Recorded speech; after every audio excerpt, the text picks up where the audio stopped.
ಶ್ರೀ ಚನ್ನಬಸವೇಶ್ವರ ಸಂಸ್ಥಾನ ಮಠ ಹಾರ್ಕೂಡ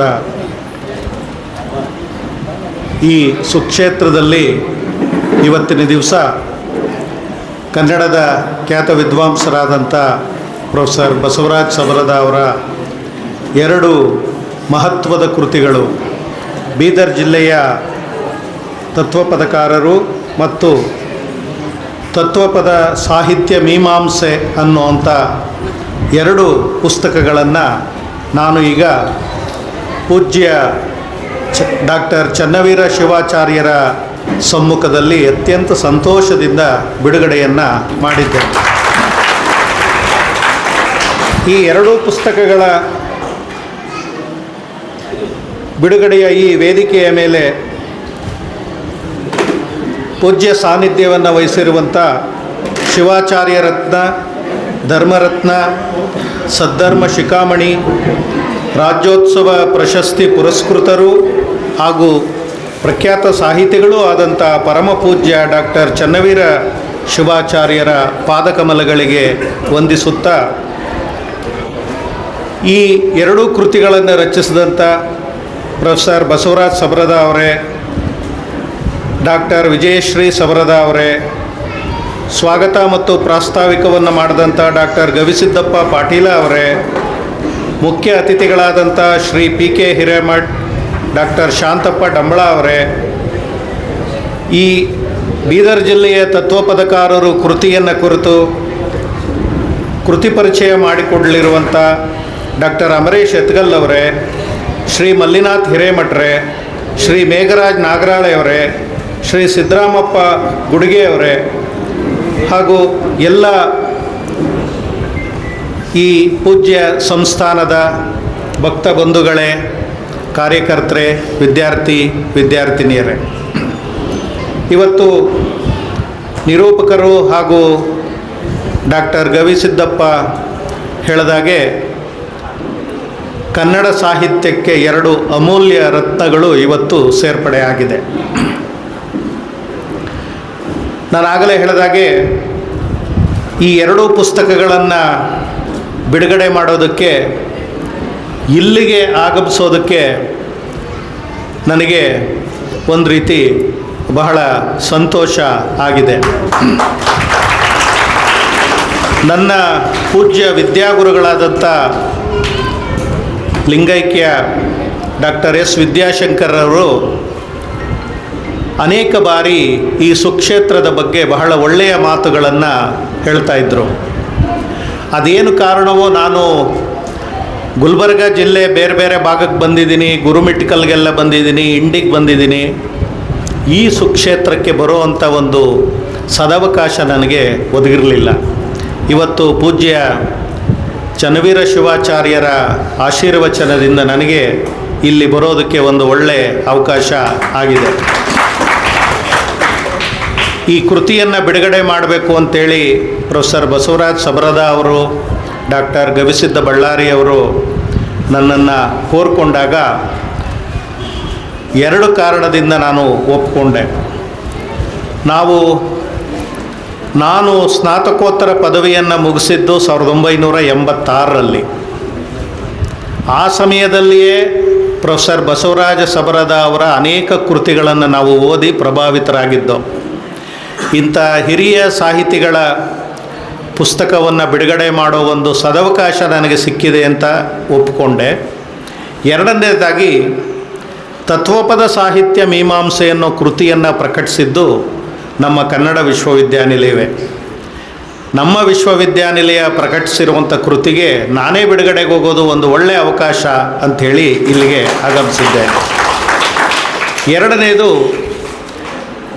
ನಾನು ಬಹಳ ದಿವಸಗಳಿಂದ ಕೇಳಿದಂಥ ಈ ಹಾರ್ಕೂಡ ಸುಕ್ಷೇತ್ರದ ಒಂದು ಪರಿಚಯ ಇವತ್ತಾಗ್ತದೆ, ಆ ಕ್ಷೇತ್ರದೊಳಗೆ ಇವತ್ತು ನಾನು ಹೋಗ್ಬೋದು ಅಂತೇಳಿ ಒಪ್ಪಿಕೊಂಡು ನಾನು ಬಂದಿದ್ದೇನೆ. ನನಗೆ ಬಹಳ ಈ ಮಠದ ಪರಿಸರವನ್ನು, ಈ ಕಟ್ಟಡಗಳನ್ನು, ಎಲ್ಲಕ್ಕಿಂತ ಮಿಗಿಲಾಗಿ ಡಾಕ್ಟರ್ ಶಿವಾಚಾರ್ಯರನ್ನು, ಚನ್ನವೀರ ಶಿವಾಚಾರ್ಯರ ಸರಳ ನಡೆನುಡಿ ಆಚರಣೆಗಳನ್ನು ನೋಡಿ ನಾನು ಬಹಳ ಪ್ರಭಾವಿತನಾಗಿದ್ದೇನೆ. ಕರ್ನಾಟಕದಲ್ಲಿ ಚರಿತ್ರೆಯನ್ನು ಗಮನಿಸಿದ್ರೆ ಅನೇಕ ಕಾರಣೀಭೂತರು, ಮಹಾಯೋಗಿಗಳು, ಅನೇಕ ಮಠಗಳು ಸ್ಥಾಪನೆಯಾಗಿ ತಮ್ಮ ಪ್ರಭಾವವನ್ನು ಜನಸಮುದಾಯಗಳ ಮೇಲೆ ಬೀರಿ ಇವತ್ತಿಗೂ ಕೂಡ ಮನಸ್ಸಿನಲ್ಲಿ ಉಳ್ಕೊಂಡು ಬಂದಿವೆ. ಅಂಥ ಬಹಳ ಮುಖ್ಯ ಮಠಗಳಲ್ಲಿ ಈ ಹಾರಕೂಡ ಮಠವು ಒಂದು ಅಂತ ನಾನು ಚೆನ್ನಾಗಿ ತಿಳಿದಿದ್ದೇನೆ. ಶರಣ ಪರಂಪರೆಯಲ್ಲಿ ಚನ್ನಬಸವಣ್ಣನವರ ಸ್ಥಾನ ಏನು ಅಂತ ತಮಗೆಲ್ಲ ಗೊತ್ತು. ಬಸವಣ್ಣ, ಅಲ್ಲಮಪ್ರಭು, ಬೇರೆ ಬೇರೆ ಶರಣಾದಿಗಳು ಹಾಕಿಕೊಟ್ಟಂಥ ಮಾರ್ಗವನ್ನು ಬಹಳ ದೊಡ್ಡ ರೀತಿಯಲ್ಲಿ ಮುನ್ನಡೆಸ್ಕೊಂಡು ಹೋಗುವಂಥ ಜವಾಬ್ದಾರಿ ಚನ್ನಬಸವಣ್ಣನವರ ಹೆಗಲ ಮೇಲೆ ಇತ್ತು. ಅದನ್ನು ಬಹಳ ಸಮರ್ಥವಾಗಿ ಅವರು ನಿಭಾಯಿಸಿದ್ದಾರೆ. ಅಂಥ ಚನ್ನಬಸವೇಶ್ವರರ ಗದ್ದುಗೆ ಇರುವಂಥ ಈ ಮಠವೂ ಕೂಡ ಕರ್ನಾಟಕದ ಸಮಾಜದ ಮುನ್ನಡೆಯಲ್ಲಿ ಮಹತ್ವದ ಪಾತ್ರ ವಹಿಸಿರುವಂಥದ್ದು ನಿಜವಾಗಲೂ ಕೂಡ ನಾವೆಲ್ಲರೂ ಹೆಮ್ಮೆ ಪಡಬೇಕಾದಂಥ ವಿಚಾರ. ನಾನು ದಾಸೋಹಕ್ಕೆ ಮಹಾ ಹೆಸರಾದಂಥ ಸಿದ್ಧಗಂಗಾ ಕ್ಷೇತ್ರದ ವಿದ್ಯಾರ್ಥಿ. ನಾನು ಸಿದ್ಧಗಂಗಾ ಪರಿಸರದಲ್ಲೇ ಇವಾಗ ನನ್ನ ಮನೆ ಇರುವಂಥದ್ದು. ಆ ಸಿದ್ಧಗಂಗೆಯಿಂದ ಇಲ್ಲಿ ಹಾರಕೂಡಿಗೆ ಬರುವಾಗ ಮಾಡಿದಂಥ ಆ ಶರಣರ ಒಂದು ಪ್ರಭಾವವನ್ನು ನಾನೇನಂತ ಬಣ್ಣಿಸಲಿ ನಿಮ್ಮ ಮುಂದೆ ನನಗೆ ತಿಳಿತಾ ಇಲ್ಲ. ಈ ಡಾಕ್ಟರ್ ಚನ್ನವೀರ ಶಿವಾಚಾರ್ಯರ ಹೆಸರನ್ನು ಕೇಳ್ತಿದ್ದ ಹಾಗೆ ನಾನು ಬಹಳ ಇಷ್ಟಪಟ್ಟು ಅಧ್ಯಯನ ಮಾಡಿದಂಥ ಒಂದು ಕೃತಿ ನನಗೆ ನೆನಪಿಗೆ ಬರ್ತಾ ಇದೆ. ಚನ್ನವೀರ ಶಿವಾಚಾರ್ಯ ಅಂತಲೇ ಹೇಳಿ 17ನೇ ಶತಮಾನದ ಒಬ್ಬ ಕವಿ ಬಹಳ ಶಿವಯೋಗ ಪ್ರದೀಪಿಕೆ ಅನ್ನುವಂಥ ಒಂದು ಕೃತಿಯನ್ನು ಬರೆದಿದ್ದಾನೆ. ಶಿವಯೋಗ ಅಂದರೆ ಏನು, ಶಿವಯೋಗದ ಮೂಲಕ ನಾವೇನೆಲ್ಲ ಸಾಧಿಸ್ಬೋದು, ನಮ್ಮ ಶರಣರು ಆ ಶಿವಯೋಗದ ದಾರಿಯನ್ನು ನಮಗೆ ಹೇಗೆ ಹೇಳಿಕೊಟ್ಟಿದ್ದಾರೆ ಅನ್ನುವಂಥದ್ದನ್ನು ಒಂದು ಕೈದೀವಿಗೆಯಾಗಿ ಪ್ರದೀಪಿಕೆಯಾಗಿ ನಮ್ಮ ಮುಂದೆ ಮಂಡಿಸಿದ್ದಾನೆ. ಈ ಶಿವಾಚಾರ್ಯರನ್ನು ನೋಡ್ತಾ ಇದ್ದರೆ ನನಗೆ ಆಗಲಿಂದ ಆ ಪುಸ್ತಕವೇ ಕಣ್ಣು ಮುಂದೆ ಹಾದು ಹೋಗ್ತಾ ಇದೆ.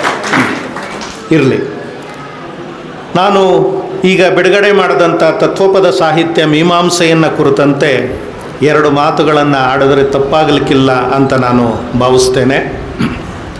ಈಗಾಗಲೇ ಡಾಕ್ಟರ್ ಗವಿಸಿದ್ದ ಬಳ್ಳಾರಿಯವರು ಹೇಳಿದಾಗೆ ನಮ್ಮ 1000 ವರ್ಷಕ್ಕೂ ಮಿಗಿಲಾದಂಥ ಕನ್ನಡ ಸಾಹಿತ್ಯದ ಚರ್ಚೆಯನ್ನು, ಮೀಮಾಂಸೆಯನ್ನು ಗಮನಿಸಿದ್ರೆ ಸಂಸ್ಕೃತ ಭಾಷೆ ಮತ್ತು ದ್ರಾವಿಡ ಭಾಷೆಯಿಂದ ಪ್ರಭಾವಿತವಾಗಿರುವುದನ್ನೇ ನಾವು ಗಮನಿಸ್ತಾ ಬರ್ತೀವಿ. ವ್ಯಾಕರಣ ಆಗ್ಬೋದು, ಛಂದಸ್ಸಾಗ್ಬೋದು, ಎಲ್ಲ. ಕಾವ್ಯ ಮೀಮಾಂಸೆಯ ವಿಷಯಕ್ಕೆ ಬಂದರಂತೂ ರಸ, ಉತ್ಪತ್ತಿ, ಪ್ರೇರಣೆ ಇವೆಲ್ಲವಕ್ಕೂ ಸಂಬಂಧಪಟ್ಟಂತೆ ನಾವು ಸಂಸ್ಕೃತದ ಪ್ರಭಾವವನ್ನೇ ದಟ್ಟವಾಗಿ ಕಾಣ್ತೀವಿ. ಹೀಗಾಗಿ ಕನ್ನಡದ ಬಗ್ಗೆಯೇ ಚಿಂತನೆ ಮಾಡುವಂಥ ವಿದ್ವಾಂಸರು ಭಾರತೀಯ ಕಾವ್ಯ ಮೀಮಾಂಸೆ ಅನ್ನೋದು ಸಂಸ್ಕೃತದಿಂದ ಪ್ರೇರಿತವಾದದ್ದು, ಅದನ್ನು ಕನ್ನಡದಲ್ಲೇ ವಿಶಿಷ್ಟವಾಗಿ ಹುಟ್ಟಿರುವಂಥ ಕನ್ನಡ ಮನಸ್ಸನ್ನೇ ಪ್ರತಿನಿಧಿಸುವಂಥ ಸಾಹಿತ್ಯಕ್ಕೆ ಯಾವ ರೀತಿ ನಾವು ಅದನ್ನು ಅನ್ವಯಿಸಿ ಅರ್ಥ ಮಾಡಿಕೊಳ್ಳೋದು ಅನ್ನುವಂಥ ಒಂದು ದೊಡ್ಡ ಜಿಜ್ಞಾಸೆ ನಡೆದಿದೆ. ಈ ತತ್ವಪದ ಸಾಹಿತ್ಯ ಮೀಮಾಂಸೆಯಲ್ಲಿ ಇದಕ್ಕೆ ಸಂಬಂಧಪಟ್ಟಂತೆ ಆರಂಭದ ಮಾತುಗಳಲ್ಲಿ ಪ್ರೊಫೆಸರ್ ಬಸವರಾಜ ಸಬರದ ಅವರು ಹೇಗೆ ಕನ್ನಡ ಕಾವ್ಯಗಳಿಗೆ ಕನ್ನಡದ್ದೇ ಆದಂಥ ವಚನ ಸಾಹಿತ್ಯ ಆಗ್ಬೋದು, ಈ ತತ್ವಪದಗಳಾಗ್ಬೋದು, ದಾಸ ಸಾಹಿತ್ಯ ಆಗ್ಬೋದು, ಇವುಗಳನ್ನು ಅರ್ಥ ಮಾಡ್ಕೊಳ್ಳೋದಕ್ಕೆ, ಇವುಗಳಿಗೆ ಪ್ರೇರಣೆ ನೀಡಿದಂಥ ವಿಚಾರಗಳನ್ನು ಅರ್ಥ ಮಾಡ್ಕೊಳ್ಳೋದಕ್ಕೆ ನಾವು ಹೇಗೆ ಭಾರತೀಯ ಸಾಹಿತ್ಯ ತತ್ವಗಳನ್ನು ಅನ್ವಯಿಸಿದ್ರೆ ಹೇಗೆ ಅನ್ಯಾಯ ಆಗುತ್ತೆ, ನಮಗೆ ಕನ್ನಡಕ್ಕೆ ಹೇಗೆ ಅದು ಒಂದು ರೀತಿ ಸರಿ ಹೋಗೋದಿಲ್ಲ ಅನ್ನೋದನ್ನು ತುಂಬ ಸೊಗಸಾಗಿ ಆರಂಭದಲ್ಲಿ ಇಟ್ಟಿದ್ದಾರೆ. ನೋಡಿ, ಕನ್ನಡ ಸಾಹಿತ್ಯವನ್ನು ನಾವು ಗಮನಿಸಿದ್ರೆ ಪ್ರಭುತ್ವವನ್ನು, ಪಂಡಿತರನ್ನು ಮೆಚ್ಚೋದಕ್ಕೆ ಹಿಂದಿನ ಎಲ್ಲರೂ ಬಹಳ ಶ್ರಮ ಪಡ್ತಾ ಇದ್ದಿದ್ದನ್ನು ನಾವು ಕಾಣ್ತೇವೆ.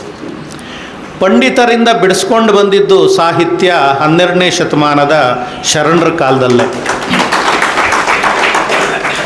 ಸಣ್ಣ ಸಣ್ಣ ಕಸುಬನ್ನು ಮಾಡ್ತಿದ್ದವರು ಕೂಡ, ಅನಕ್ಷರಸ್ಥರು ಕೂಡ ನಾವು ಹೇಳುವುದನ್ನು ಕೂಡ ಮುಕ್ತವಾಗಿ ಹೇಳ್ಬೋದು, ಅದನ್ನು ನಾವು ವಚನಗಳು ಅಂತ ನಾವು ಅದನ್ನು ಎಲ್ಲರ ಮುಂದೆ ಮಂಡಿಸ್ಬೋದು ಅನ್ನುವಂಥ ಒಂದು ಆತ್ಮವಿಶ್ವಾಸವನ್ನು ತಳೆದಿದ್ದು, ಒಂದು ಮಾತಿಗೆ ಒಂದು ತೂಕ ಬಂದಿದ್ದು, ಕನ್ನಡ ಮಾತಿಗೆ ಒಂದು ದೊಡ್ಡ ವೇದಿಕೆಯನ್ನು ಒದಗಿಸಿದ್ದು ಶರಣ ಸಮಾಜ. ಇಂಥ ಸಂದರ್ಭದಲ್ಲಿ ಈ ಸಾಹಿತ್ಯ ಅರಮನೆಯಿಂದ ಜನಸಮುದಾಯಕ್ಕೆ ಬಂತು. 16ನೇ ಶತಮಾನದ ಸಮಯದಲ್ಲಿ ಅದು ಮಠಗಳಿಗೆ ಬಂತು. ಈ ಮಠಗಳಿಂದ ಬಂದಂಥ ಈ ಕನ್ನಡ ಸಾಹಿತ್ಯ ಏನಿದೆ ಇದು ಎರಡು ಬಗೆಯಲ್ಲಿ ಕಾಣುತ್ತದೆ. ಒಂದು, ಹಿಂದಿನ ಸಾಹಿತ್ಯವನ್ನು ಜನಸಾಮಾನ್ಯರಿಗೆ ಅರ್ಥವಾಗುವ ಹಾಗೆ ಟೀಕು, ವ್ಯಾಖ್ಯಾನ, ಸ್ಥಳಗಳನ್ನಾಗಿ ವಿಂಗಡಿಸಿ ಜನಸಾಮಾನ್ಯರಿಗೆ ಅರ್ಥ ಆಗುವ ಹಾಗೆ ಕೊಡುವಂಥದ್ದು. ಎರಡನೇದು, ಹಿಂದಿನ ತಲೆಮಾರು ನಡೆಸ್ಕೊಂಡು ಬಂದಂಥ ಕಾರ್ಯವನ್ನು ಬೇರೆ ರೀತಿಯಲ್ಲಿ ಮುಂದುವರಿಸುವುದು ಅಂತ. ಈ ಎರಡೂ ಕಾರ್ಯಗಳನ್ನು ನಮ್ಮ ವೀರಶೈವ ಮಠಗಳು ತುಂಬ ಅತ್ಯಂತ ಸಮರ್ಥವಾಗಿ, ಜವಾಬ್ದಾರಿಯುತವಾಗಿ ನಡೆಸ್ಕೊಂಡು ಈಗಲೂ ಕೂಡ ಬರ್ತಾ ಇವೆ. ಇದಕ್ಕೆ ಒಂದು ದೊಡ್ಡ ಚರಿತ್ರೆನೇ ಇದೆ. ಹೀಗಾಗಿ ಈ ವಚನಗಳು, ಆನಂತರ ಮಧ್ಯಕಾಲೀನ ಕರ್ನಾಟಕದ ತತ್ವಪದ ಸಾಹಿತ್ಯ ಆಗ್ಬೋದು, ದಾಸ ಸಾಹಿತ್ಯ ಆಗ್ಬೋದು, ಇವುಗಳಿಗೆ ನಾವು ಸಂಸ್ಕೃತದ ಶಾಸ್ತ್ರಬದ್ಧ ಮೀಮಾಂಸೆಯ ತತ್ವಗಳನ್ನು ಖಂಡಿತ ಅಳವಡಿಸೋಕೆ ಆಗೋದೇ ಇಲ್ಲ. ಇದನ್ನು ಸುಮಾರು 30 ವರ್ಷಗಳ ಮುಂಚಿನಿಂದ ಕನ್ನಡಕ್ಕೆ ಕನ್ನಡದ್ದೇ ಆದಂಥ ಒಂದು ಕಾವ್ಯ ಮೀಮಾಂಸೆಯನ್ನು ನಾವು ಕಟ್ಟಬೇಕು ಅಂತೇಳಿ ಅನೇಕ ವಿದ್ವಾಂಸರು ದೊಡ್ಡ ದೊಡ್ಡ ಪ್ರಯತ್ನಗಳನ್ನು ಮಾಡಿಕೊಂಡು ಬಂದಿದ್ದಾರೆ. ಇದರಲ್ಲಿ ಬೇರೆ ಬೇರೆ ಅನೇಕ ಕನ್ನಡದ್ದೇ ಆದಂಥ ಕಾವ್ಯ ಮೀಮಾಂಸೆಯ ಕೃತಿಗಳು ಬೇರೆ ಬೇರೆ, ಕನ್ನಡ ಕಾವ್ಯ ಮೀಮಾಂಸೆ, ಆಮೇಲೆ ದಲಿತ ಸಾಹಿತ್ಯ ಮೀಮಾಂಸೆ, ಈ ರೀತಿ ಬೇರೆ ಬೇರೆ ಕೃತಿಗಳು ಈಗಾಗಲೇ ಪ್ರಕಟ ಆಗಿವೆ. ಆದರೆ ತತ್ವಪದಗಳನ್ನು ಕುರಿತಂತೆ ಈ ಒಂದು ಕೊರತೆ ನಮಗೆ ಕಾಡ್ತಾ ಇತ್ತು. ತತ್ವಪದ ಸಾಹಿತ್ಯವನ್ನು ಕುರಿತಂತೆ ಕಳೆದ 30-35 ವರ್ಷಗಳಿಂದ ಗಂಭೀರವಾಗಿ ಅಧ್ಯಯನ ಮಾಡ್ಕೊಂಡು ಬರ್ತಾ ಇರುವಂಥ ಪ್ರೊಫೆಸರ್ ಬಸವರಾಜ್ ಸಬ್ರದ ಅವರು ಈ ಕೊರತೆಯನ್ನು ಈ ಪುಸ್ತಕ ಪ್ರಕಟಿಸುವ ಮೂಲಕ ತುಂಬಿಕೊಟ್ಟಿದ್ದಾರೆ. ಹೀಗಾಗಿ ನಾನು ಅವರಿಗೆ ಹೃತ್ಪೂರ್ವಕವಾದಂಥ ಅಭಿನಂದನೆಗಳನ್ನು ನಾನು ಸಲ್ಲಿಸ್ತೇನೆ. ತತ್ವಪದ ಅಂದ ತಕ್ಷಣ ನಾವು ವಚನಕಾರರನ್ನು ಮರೆಯೋ ಹಾಗಿಲ್ಲ, ದಾಸ ಸಾಹಿತ್ಯವನ್ನು ಮರೆಯೋ ಹಾಗಿಲ್ಲ. ಆ ಎರಡರ ಪ್ರಭಾವ ತತ್ವ ಸಾಹಿತಿಗಳ ಮೇಲೆ ತುಂಬ ದಟ್ಟವಾಗಿ ಆಗಿದೆ.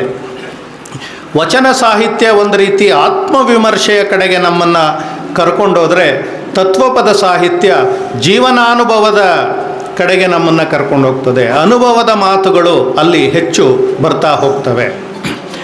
ಈ ಆಗಲೇ ಗವಿಸಿದ್ದ ಬಳ್ಳಾರಿಯವರು ಹೇಳಿದಾಗೆ ಈ ತತ್ವಪದ ಸಾಹಿತ್ಯ ಮೀಮಾಂಸೆಯಲ್ಲಿ ಮತ್ತೊಂದು ಒಳ್ಳೆಯ ಒಂದು ಅಧ್ಯಾಯ ಇದೆ, ದೇಹ ಮೀಮಾಂಸೆ ಅಂತ.